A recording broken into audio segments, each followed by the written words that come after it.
dinheiro, né, como eu falei de início, a inflação agora veio, o crédito está caro, né, então é difícil você manter uma atividade empresarial num cenário desse. É importante que nós saibamos o porquê, porque o reflexo disso vem para a nossa área de insolvências e também para a área de direito empresarial. E agora, pessoal, a gente começa a parte jurídica falando um pouquinho sobre falência, com continuação de atividades, com ou sem gestor judicial. Então, sem maiores delongas, porque todos nós queremos ouvir a doutora Maria Rita, a doutora Clarissa, eu passo a palavra, então, para a doutora Clarissa, para que comece a sua exposição.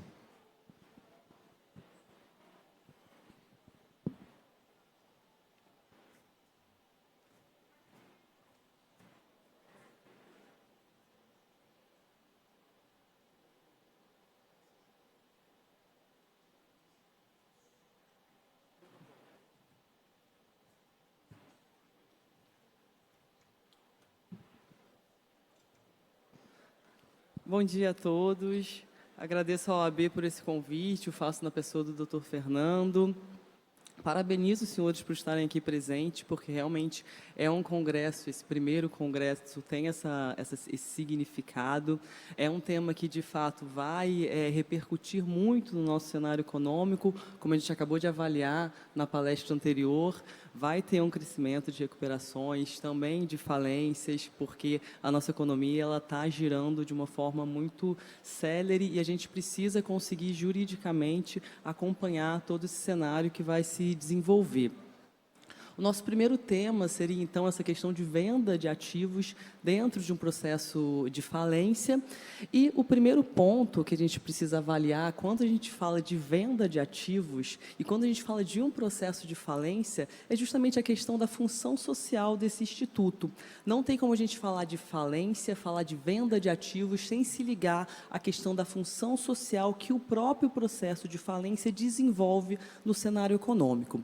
A nossa Constituição Federal, ela já aborda no capítulo, no próprio preâmbulo, falando da função social. O artigo 5º, que fala de direitos e garantias fundamentais, traz a função social da propriedade, a função social do contrato. O Código Civil assim aborda. O artigo 170, que fala da ordem econômica, diz que a ordem econômica vai ser entendida e vai ser colocada num cenário de respeito à função social.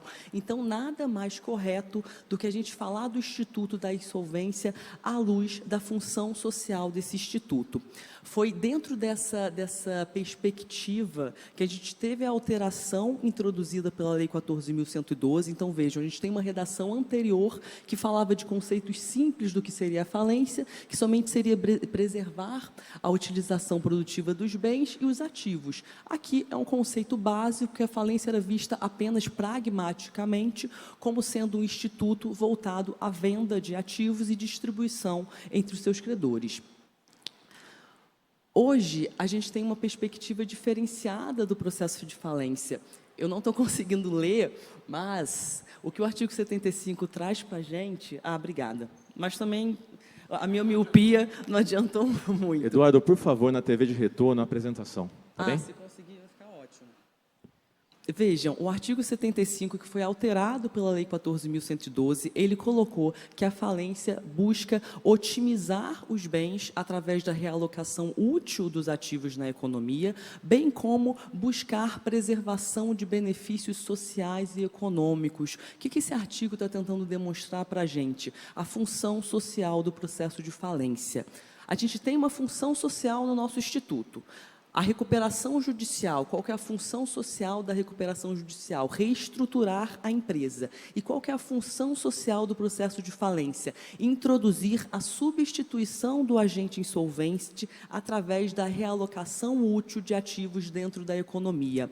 Todo aquele ativo que estava improdutivo, porque ele estava vinculado a uma atuação improdutiva, ele vai ser adquirido por um terceiro empreendedor que vai utilizar aquele bem de uma forma produtiva, ou seja, ele vai dar uma destinação econômica àquele patrimônio que antes estava parado. Então, é essa a visão que a gente precisa trazer para um processo de falência. Não é pragmaticamente vender ativos. A falência existe para cumprir função social, social, e a função social ela é exposta através da realocação útil de ativos dentro da economia, através da substituição da figura do agente insolvente, que passa a ser substituído por um terceiro empreendedor que vai ou continuar explorando aquela atividade, ou então ele vai, através daqueles ativos adquiridos, iniciar a exploração de uma nova atividade, mas ele vai oxigenar a economia.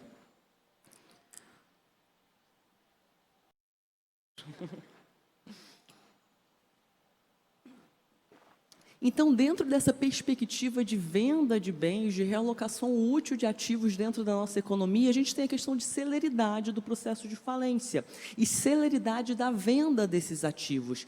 Caso se permita que os ativos dentro de um processo de falência permaneçam ali parados, a gente vai ter dispêndio de valor com a conservação desses ativos, e isso vai ter como consequência a falta de maximização desse valor para poder distribuir entre os credores. Então, se eu demoro para vender, eu demoro com o meu processo de falência, demorando com o processo de falência, eu tenho mais dispêndio de valor para conservar aquele bem, e com isso eu tenho menos valor de distribuição para os credores. Então, vejam que é todo um fluxo que tem que ser cumprido, e que a nova lei veio nesse sentido, de possibilitar a realocação útil de ativos, de fazer com que a falência seja célere, com que a venda de ativos seja célere. A doutora Maria Rita vai abordar especificamente esse tema, mas só passando rápido. A gente tem a questão da não possibilidade de alegação de preço vil. Então, iniciou o leilão, vai ser vendido bem, independente do valor do ofertante, justamente porque a gente precisa arrecadar valor para iniciar rateio de pagamento entre os credores. Então, só mantendo aqui na perspectiva do slide, o que a gente já abordou, essa questão de substituição da ideia do agente, que é trazido, então, pela Lei 14.112, é a nova perspectiva inaugurada pela reforma da lei. E a própria celeridade, que está também como uma alteração prevista no artigo 99, parágrafo 3º, e é para isso que a gente se estruturou em toda essa reforma.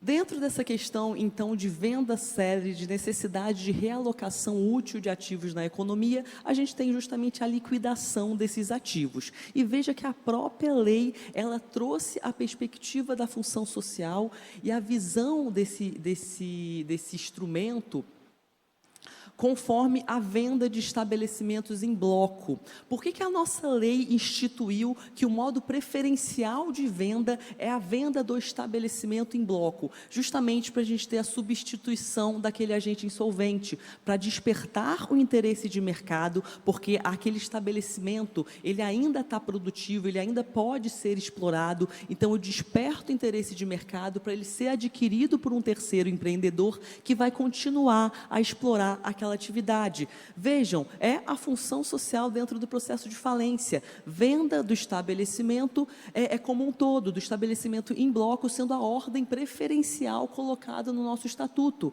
Então, a nossa legislação de falência, ao contrário da legislação norte-americana, e mais para frente eu abordo isso com vocês, apesar da gente ter essa ideia de íntima correlação entre a legislação brasileira e a legislação americana, o estatuto norte-americano, ele é voltado para o interesse do credor. Ele é um estatuto que primordialmente vai buscar maximizar ativos em prol de benefício de credores. Ele não pensa em maximizar ativos em prol da sociedade, em prol de busca de benefícios sociais e econômicos. O nosso estatuto se movimenta pela função social. O estatuto norte-americano se movimenta pelo benefício gerado aos credores. Tanto é que lá a gente consegue entender a autonomia de credores, soberania de credores. O voto colocado dentro de uma assembleia, ele é respeitado no estatuto norte-americano. Quando a gente vem avaliá-lo aqui dentro, sem querer adentrar muito nesse tema, mas hoje a gente tem uma visão de controle de legalidade efetuado pelo Poder Judiciário, algo que a gente não vê lá. Então, lá o credor, ele tem uma visão e uma possibilidade de atuação voltado por seu melhor interesse, o que não é vivenciado pela nossa legislação. Então, vejam, ordem de preferência implementada implementada pela Lei 11.101, inaugurada e também mantida pela Lei 14.112, venda de ativos em bloco, despertar interesse de mercado para que esse ativo seja adquirido e continue a ser explorado pelo agente, pelo terceiro empreendedor, para que possa ter e ser mantido o exercício daquela atividade econômica, ainda que falida. Esse é o ponto principal. Ainda que a empresa esteja em quebra, a gente pode pensar em manutenção do exercício daquela atividade. E esse é o ponto principal quando se fala de função social dentro dessa perspectiva de falência. Então, não é porque quebrou que a gente não vai pensar em manutenção de exercício de atividade. E isso vai ocorrer através da venda desses ativos colocados em bloco, despertando interesse de mercado. Próximas soluções que a lei coloca seria venda de filiais e aí sim venda de ativos isoladamente, separadamente colocados, mas preferencialmente vamos sempre focar por uma venda conjunta daqueles bens. Aqui é só mantendo. Bem, agora a gente dividiu a nossa painel para ficar mais dinâmico, então a gente vai fazer um bate-bola. Eu vou... a Clarice acabou de falar para vocês sobre a alienação de ativo e a importância disso no processo de falência. Mas, apesar dessa importância que existe, o que a gente tem, e a gente tinha antes, é uma percepção muito ruim do processo de falência como uma forma eficiente para atingir essa função social que o legislador reconheceu agora de uma forma tão clara, né? Não só para liquidar esses ativos, mas permitir que esses bens sejam recolocados na economia. Eu acho importante compartilhar com os senhores o que tornava tão ruim a nossa visão da falência como uma forma de atingir os objetivos, né?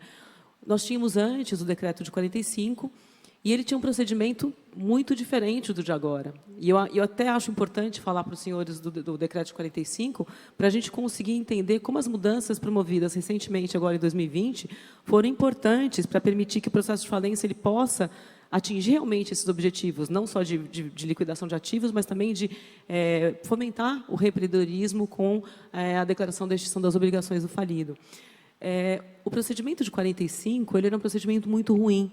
Ele não era um procedimento que permitia que esse objetivo desejado da falência acontecesse. Era um procedimento que era todo faseado e uma fase não podia começar sem a outra. Como consequência disso, e como nosso objetivo não é aprofundar no decreto de 45, mas eu acho importante falar, como consequência disso, antes de começar o processo de alienação de ativos na legislação anterior, a gente tinha que apurar todo o passivo. E o que isso resultava na prática? Todos os procedimentos de incidentes de habilitação de crédito, recursos. O fato é que era muito difícil chegar com um quadro geral de credores que pudesse ser consolidado e apresentado para que a gente pudesse ter uma ideia desse passivo e, aí sim, iniciar a fase de liquidação de ativos, né? O foco da legislação anterior me parece que era muito mais um foco pensando no empresário, né, para que não houvesse uma liquidação, uma realização de ativos maior do que o passivo dele, né, o que é algo que não é uma visão muito pragmática, porque uma empresa que está insolvente, provavelmente o passivo dela é bem maior do que os ativos. Mas o fato é que a legislação condicionava o início da fase de ativos a isso. E o que a gente tinha? A gente tinha, na prática, que muitos bens acabavam perdendo valores. Então, bens móveis, por exemplo, de tecnologia, computadores, demorava-se 10 anos para começar a fase de venda de ativos. E, quando se começava, esses bens móveis tinham perdido o valor, estavam completamente obsoletos, podiam, no máximo, ser vendidos como sucata. Intangíveis, marcas, perdiam valor também, porque não havia nenhum estímulo, não havia dispêndio de recursos necessários para manter aquela marca como individualização de um produto. E mesmo imóveis, né?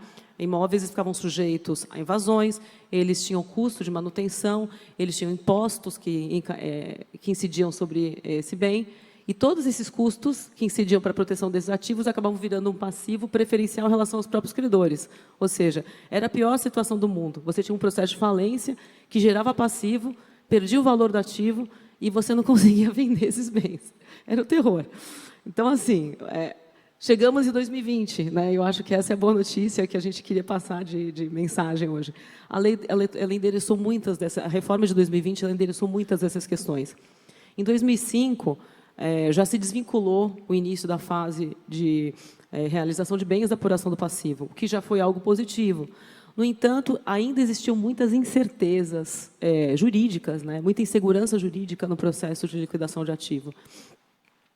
E também, o processo de falência antes era um processo naturalmente conflituoso, né?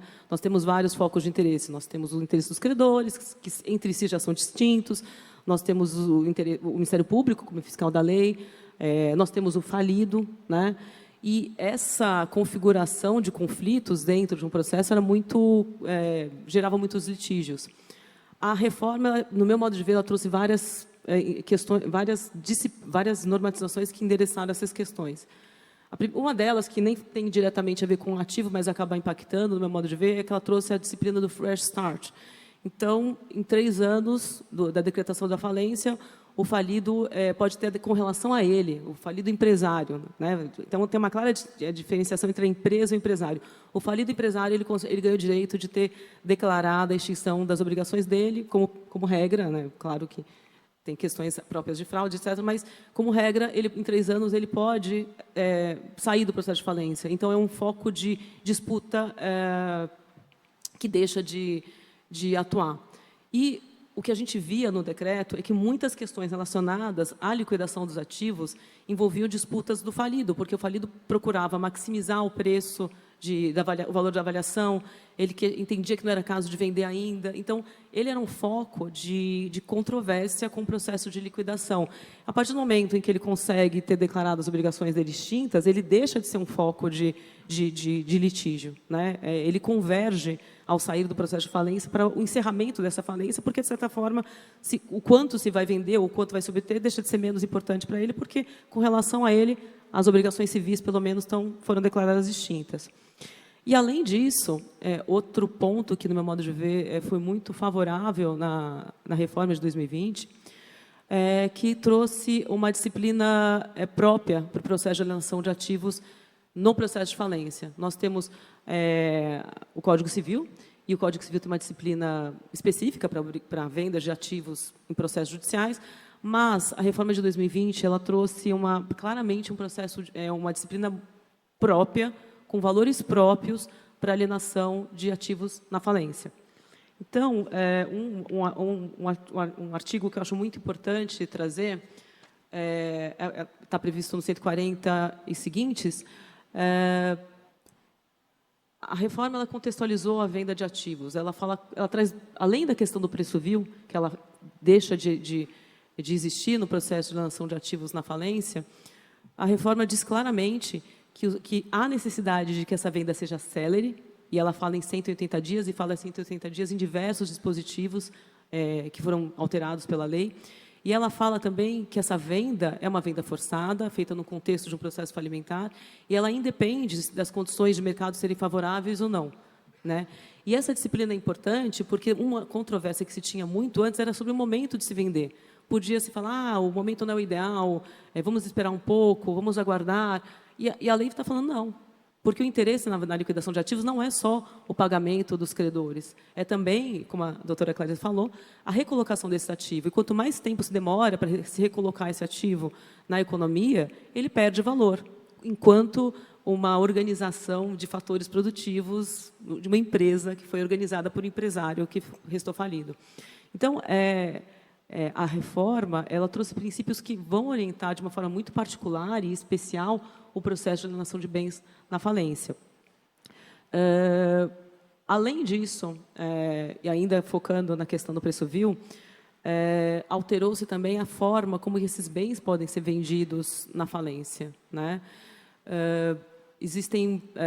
Antes nós tínhamos o procedimento de leilão, o procedimento de proposta direta, e agora a legislação ela ficou mais fluida, né? Nós ainda temos o leilão, mas temos um processo competitivo organizado e temos qualquer forma prevista em lei que seja, desde que autorizada, inclusive a deliberação em Assembleia de Credores sobre a melhor forma de vender esses ativos.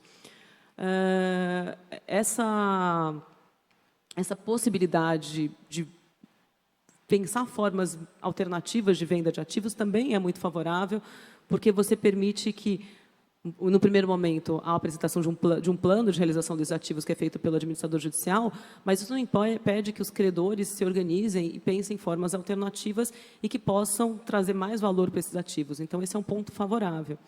Com relação ao leilão eletrônico, de novo, a legislação trouxe critérios muito particulares para a falência, né? Então, claramente, o leilão é organizado em 3 astas. Numa primeira asta pelo valor da avaliação, na segunda asta por 50% do preço e na terceira asta por qualquer valor. E essa foi uma alteração também muito interessante, porque uma discussão que se tinha muito antes, na época do decreto com relação ao processo de vendas, era justamente sobre o valor da avaliação.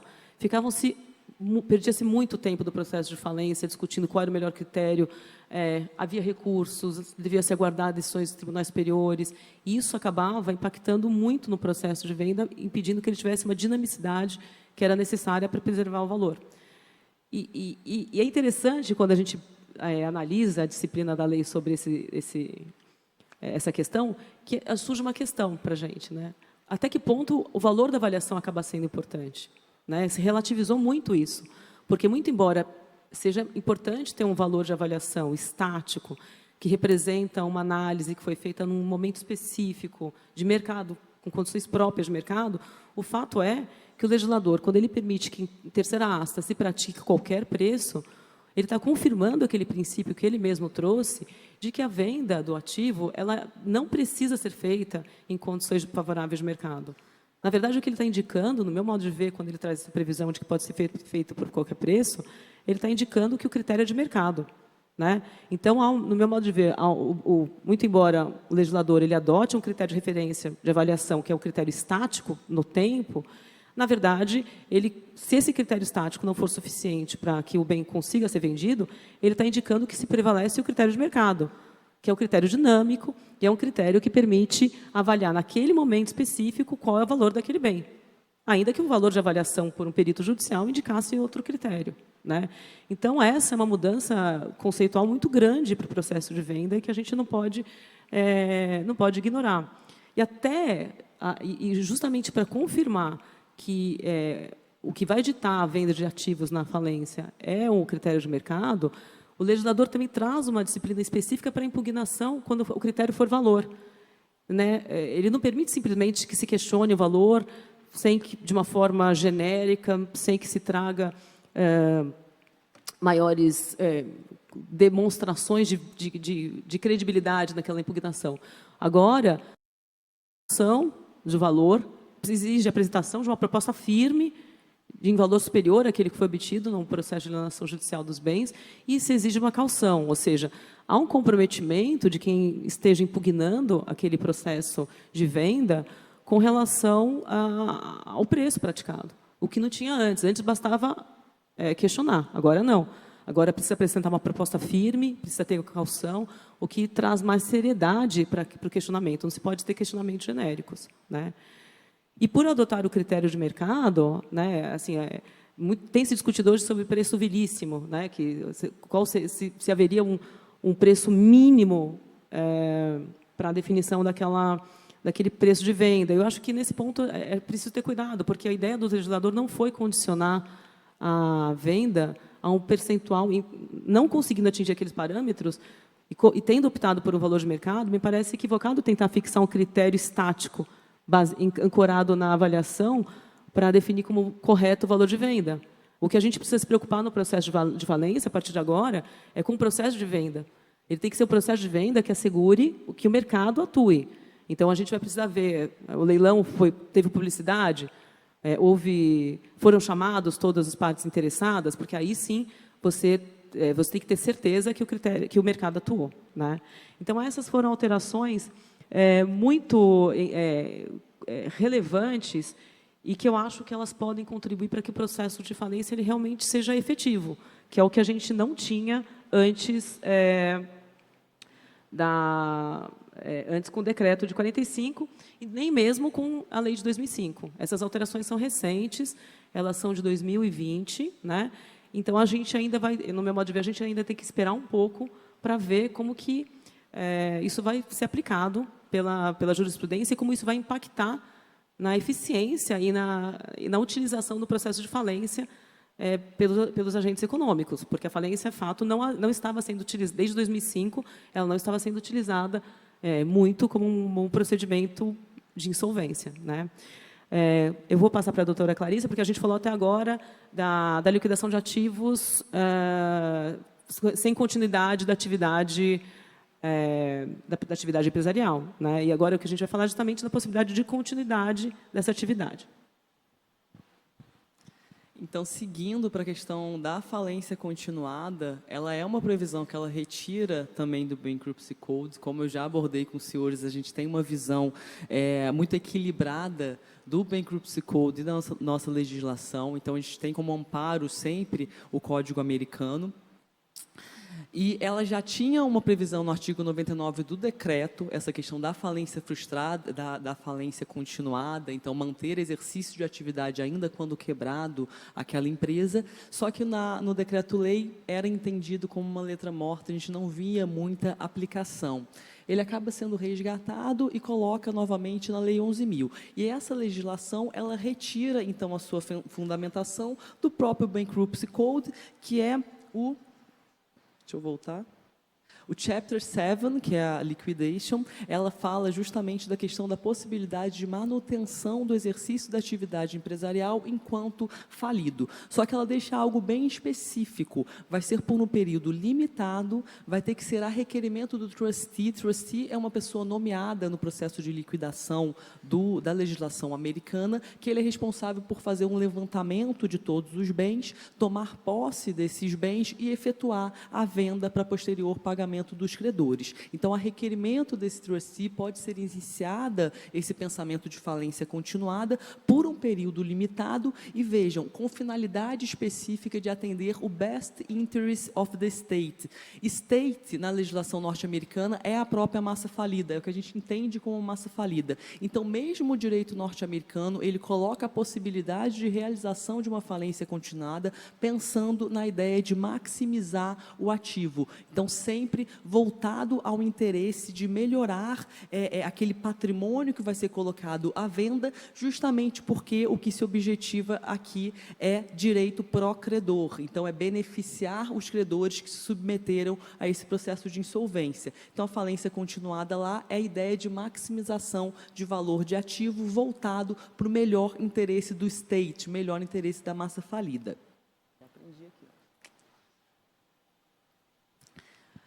Só um contraponto. Vejam só, o direito norte-americano ele dá duas possibilidades de atuação do indivíduo quando ele se vê diante de um processo de insolvência, de uma situação de crise. A reorganização, Chapter 11, e a liquidação, o capítulo 7. O Chapter 11 ele surgiu na ideia da crise norte-americana das ferroviárias. Antes, o que o direito norte-americano propunha na solução das crises seria levantamento de todo o patrimônio que tivesse aquela empresa, venda e distribuição de valor entre os credores. Então, era algo muito singelo. Com a crise ferroviária, começou a entender que se a gente vender sucata, vender aço, não dá nenhum tipo de valor de mercado. Então, isso geraria um prejuízo para o credor. Não tinha interesse em compra de trilho. Então, passou a perceber-se que valeria muito mais aquela empresa em atividade do que se colocasse aquela empresa à venda.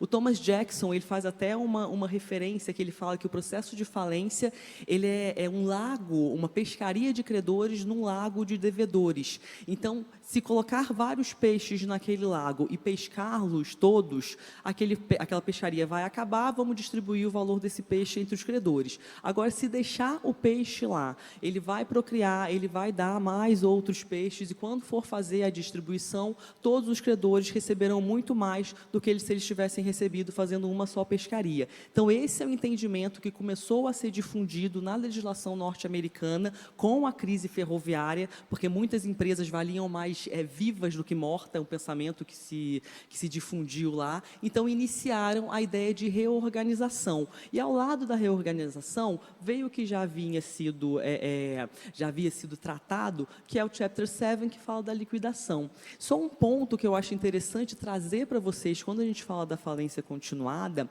é que a legislação norte-americana, ela coloca a possibilidade de venda de ativos num processo de continuação da atividade da empresa, ou de estabelecimento em bloco, dentro da ideia de reorganização. Ela não vê isso como a nossa legislação vê e a coloca na possibilidade de liquidação, de falência. Ela coloca dentro de uma reorganização.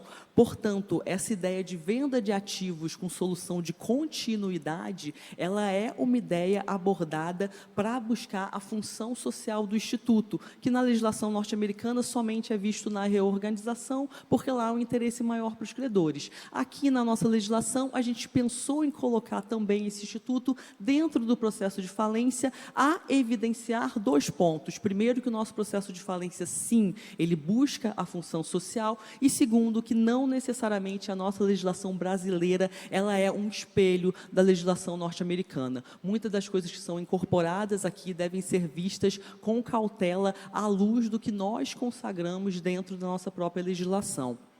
E só para finalizar com vocês essa questão, para a doutora Maria Rita passar especificamente tratando do que seria a falência continuada.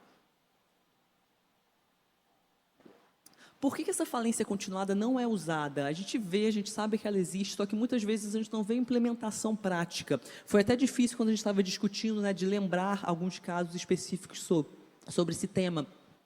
É justamente uma visão cultural. A gente ainda imagina que a falência deve ser evitada, que a falência não vai trazer resultado, então deixa-se empresas em recuperação judicial, ainda que com atividade inviável, mantém-se essa recuperação por um período muito alargado, que quando a gente vai chegar na falência não há mais o que ser continuado.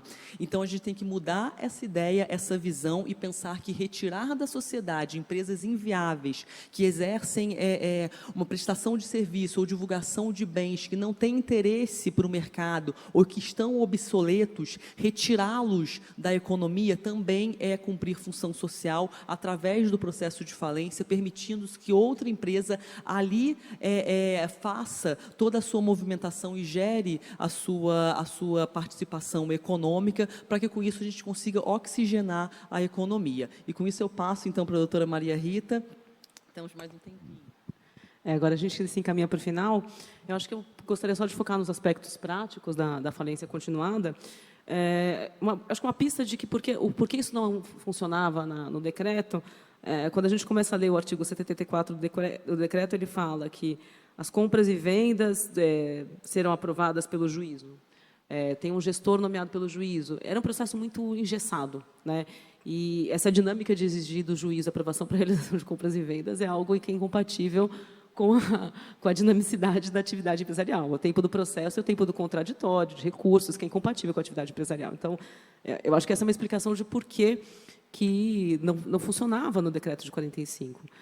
Com a reforma, com a lei de 2005, há uma previsão de que o juiz pode autorizar provisoriamente que essa atividade continue sendo exercida. E é só isso, é uma disciplina muito mais aberta, o que eu acho que permite que tenha espaço para que essa atividade possa ser realmente exercida e que o valor dela seja preservado. Eu acho que a gente tem que ter em mente que quando há a continuidade do processo, quando há a falência continuada, quando há a continuidade da exploração desse negócio em juízo, a gente tem que lembrar que o empresário ele foi afastado da administração.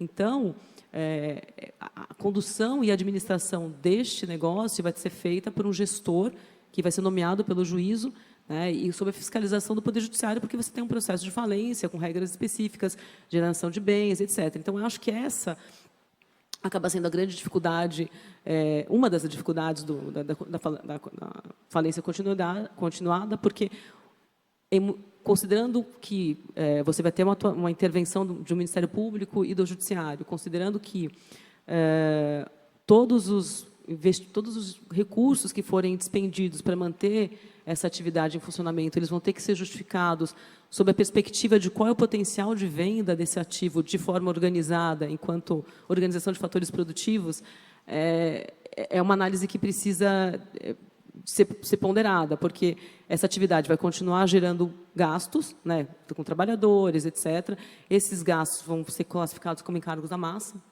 né? Ou seja, eles vão competir com o passivo concursal. Então, para que isso possa continuar acontecendo, para que essa atividade possa continuar sendo executada, é preciso que ela tenha uma perspectiva de que, ao ser vendida, ela vai gerar lucros, né? Então, acho que esse é um ponto que chama atenção. E tem o risco da atividade também, né? Que acho que o administrador judicial, quando ele opina pela continuidade da exploração da atividade, ele também fica com algum receio, porque há um risco naquela atividade que vai continuar sendo exercida e que vai ser arcada pela massa. Então, é uma decisão de responsabilidade, mas isso não quer dizer que ela não possa acontecer, né? A lei permite que possa ser feito um pedido pelo falido, pelos credores, pelo administrador judicial, ou mesmo de ofício pelo próprio juiz. Mas me parece que essas questões elas têm que estar endereçadas para que isso possa se sustentar de uma forma razoável. Isso não quer dizer que não seja possível, né? Teve um caso meu que eu acho que é interessante, era uma empresa, era uma lojista, que ela queria manter os pontos comerciais, porque cada ponto comercial tinha valor, não era só quando ele fosse vender, não seria só as mercadorias que seriam vendidas, então seria importante continuar aquela atividade sendo desenvolvida. Mas, no final, depois de uma análise da viabilidade econômica e da chance da potencialidade de venda desse ponto comercial de forma isolada, no final optou-se pelo encerramento mesmo da atividade, porque os custos de manutenção desse ponto em funcionamento talvez não fossem ser recuperados quando houvesse a alienação desse ativo em juízo. Existem outros exemplos interessantes, quando a gente pesquisou, né?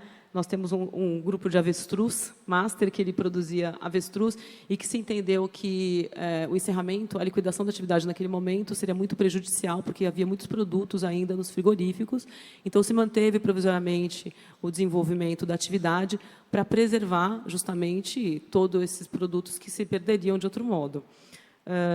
Outros exemplos também, empresas que arrendavam terras como parte da atividade dela, e se entendeu que esse arrendamento, enquanto esses bens, essas unidades de produção dessa empresa não eram vendidos, esse arrendamento deveria continuar, né? Nesse aspecto do negócio dessa empresa, esse negócio deveria se continuar, porque não só trazer receitas para a massa, mas também mantinha as terras ocupadas, produtivas, e, consequentemente, asseguravam que elas tivessem valor, né? E isso acaba sendo algo relevante, né? Porque, imagina, nesses casos que eu trouxe, se simplesmente se liquidasse, a consequência seria vender esses ativos de forma isolada, como no caso da loja, que, infelizmente, a solução foi devolver os imóveis que eram alugados. Não se conseguiu vender o ponto, né?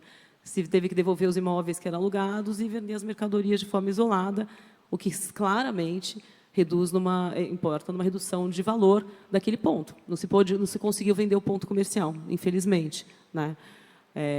Já nas hipóteses nas situações desse grupo de avestruz e nessa situação de arrendamento de terra, o que nós temos é que, na verdade, se preservou o valor dessas unidades produtivas enquanto tal, né? Permitindo que essa atividade continuasse a ser exercida por um terceiro, que não o falido, que já tinha sido afastado das atividades. Outro exemplo também a gente tem no caso da Varig, em que se optou por manter algumas operações específicas, né, que era o Centro de Treinamento de Operações de Voo e o setor de rádio e comunicações da aviação aérea. Por quê? Porque justamente se entendeu que essas operações, enquanto tal, elas tinham um valor grande se continuassem operando, e que, se houvesse a liquidação, talvez você fosse vender só aparelhos, que seriam talvez obsoletos depois de um tempo. Então, e agora, para concluir, a falência continuada, ela é uma forma, sim, de preservação do valor dos ativos, né? Ela não só preserva o ativo, quando possível, claro, ela não só preserva o ativo, incorporando intangíveis que a gente, às vezes, perderia, como é o caso do ponto, por exemplo, mas ela também preserva aquela organização daqueles fatores produtivos, que, de certa forma, é uma definição de empresa, e permite a realocação desses ativos na economia de uma forma esperada e pretendida pelo legislador com o processo de falência. Então, no caso concreto, se haverá ou não haverá continuidade das operações, é algo que se tem que ser ponderado. Acho que o administrador judicial ele acaba tendo uma função muito importante de trazer esse cenário econômico de viabilidade do negócio e dos custos e das consequências, né, em termos de custos e formação de um novo passivo preferencial concursal, mas essa é uma análise que tem que ser feita quando a gente está no processo de falência e espera agora isso, atingir os objetivos da função social do processo. Com isso, eu encerro a minha fala, passo para a doutora Clarissa para os encerramentos. Temos somente, então, 2 minutos. Ocupamos bem o painel. Esse relógio, a gente nunca consegue ficar sem ele, né? Eu achei que eu ia enganar colocando aqui o slide, mas não deu certo. Botaram metade a metade, está com o relógio aqui de novo. Mas, só para finalizar, eu acho que é bem isso que a gente precisa tentar mudar na cultura de insolvência brasileira.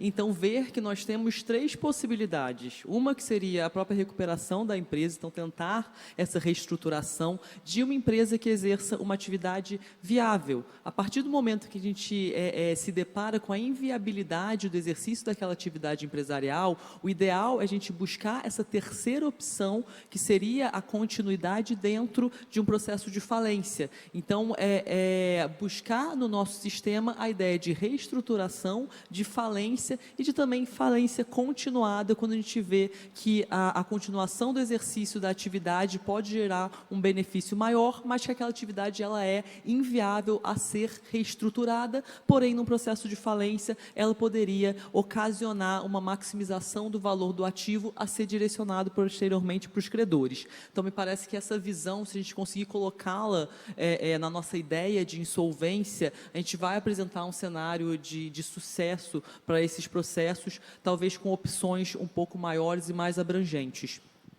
E com isso eu retomo ao nosso organizador.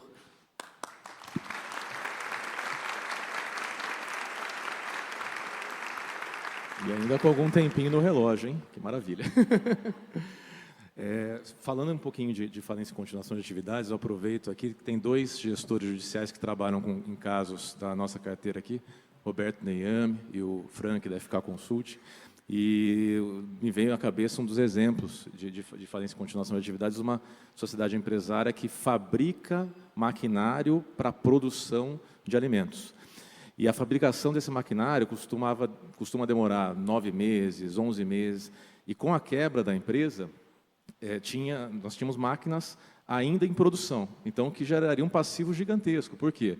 Porque as máquinas ainda em produção iam ser vendidas como sucata, né? Valores que já tinham sido adiantados para a produção dessas máquinas iam se perder. Então, qual foi a solução? Mas é um caso de fraude também, né?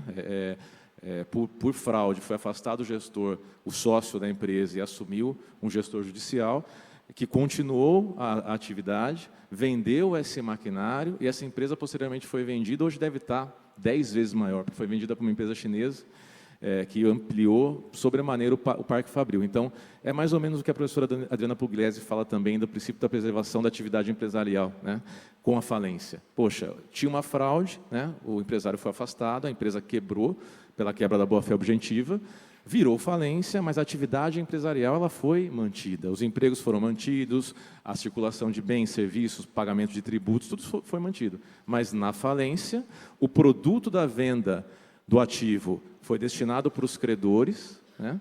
E essa empresa continuou trabalhando e hoje é 10 vezes maior. Então, é um ponto que não é simples de se ter, porque, de fato, tem muito risco. Você manter uma atividade em quebra, ela é mais difícil, mas é